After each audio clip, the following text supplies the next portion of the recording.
بسم اللہ الرحمن الرحیم۔ میں ہوں امانت علی اور یہ میرا چینل فلسطین اسرائیل جنگ۔ آج کی اہم اپڈیٹ یہ ہے کہ انٹرنیشنل کورٹ آف جسٹس نے یہ رولنگ دی ہے اور آرڈر دیا ہے اسرائیل کو کہ وہ ہیومینیٹیرین ایڈ جو ہے اس کو داخلے کی اجازت دیں، فی الفور اجازت دیں۔ اور یہ رولنگ جو ہے یہ ساؤتھ افریقہ کے پوچھنے پر اور یہ کویسچن ریز کرنے پر انٹرنیشنل کورٹ آف جسٹس میں کہ جو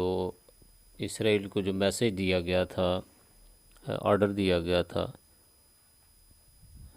جنوری 2024 میں کہ وہ تمام سٹیپس اٹھائے جو کہ جینوسائیڈ کو روکنے کے لیے ضروری ہیں، اور جینوسائیڈ سے وہ یعنی نسل کشی جو فلسطینیوں کی وہاں پہ وہ کر رہا ہے اس سے وہ باز رہے اور وہ تمام اقدامات اٹھائے جو اس کو روکنے کے لیے ضروری ہیں۔ لیکن تاحال ایسا نہیں ہو سکا، اور ساؤتھ افریقہ نے یہ نیشنل کورٹ آف جسٹس میں یہ ریمائنڈ کروایا کہ آپ نے آرڈر دیا تھا اسرائیل کو اس کے بارے میں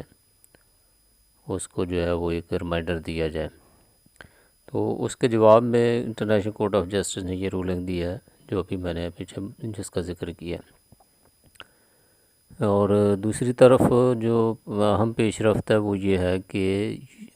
اسرائیل نے اس کے جواب میں یہ کہا ہے کہ ہماری طرف سے ہماری سائڈ پہ جو ہے وہ ہیومینیٹیرین ایڈ کو کوئی مسئلہ نہیں ہے، وہ پہنچ رہی ہے، جبکہ جو فلسطینی سائڈ ہے وہ فلسطینی سائڈ یہ ناکام ہو گئی اتھارٹیز کہ وہ اس کو پراپر ڈسٹریبیوٹ کر سکیں۔ لیکن یونائٹڈ نیشن کی جو ریفیوجیز ایجنسی ہے UNRWA، اس نے یہ پوائنٹ آؤٹ کیا ہے اور بلیم کیا ہے اسرائیل کو، بلکہ سچ بولا ہے کہ اسرائیل جو ہے وہ ہیومینیٹیرین ایڈ کو روکنے کے لیے پلاننگ سے اس کو روک رہا ہے تاکہ ان لوگوں کے خلاف خوراک کو ایک ہتھیار کے طور پر استعمال کیا جائے جو کہ جینوسائیڈ میں آتا ہے۔ تو اسرائیل کے اوپر پریشر بہت بڑھ گیا ہے، اب اسرائیل کے پاس آپشن بہت کم رہ گئے ہیں، لیکن وہ ابھی بھی بضد ہے کہ وہ رفح پہ اٹیک کرے گا،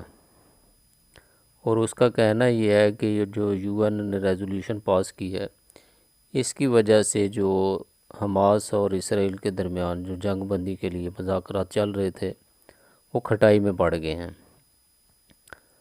لیکن ایسا نہیں ہے، حماس نے اس کو ویلکم کیا ہے، اور جنگ بندی کا جو آرڈر دیا گیا ہے یا جنگ بندی کا جو ذکر کیا گیا UN ریزولوشن ہے اس کو اس نے ویلکم کیا ہے۔ اس کا مطلب ہے کہ حماس کی طرف سے اس لیول پہ بھی کوئی رکاوٹ نہیں ہے، رکاوٹ ہے تو اسرائیل کی طرف سے ہے، اور اس ریزولوشن کے پاس ہونے کے بعد بھی ابھی تک گراؤنڈ پہ کوئی میجر چینجنگ کوئی ایسی نظر نہیں آ رہی ہے، سوائے اس کے کہ کچھ امدادی جو سامان ہے اس کو جانے کی اجازت دی گئی ہے۔ تو آج کے لیے اتنا ہی، مزید اپڈیٹس کے ساتھ حاضر ہوتے ہیں۔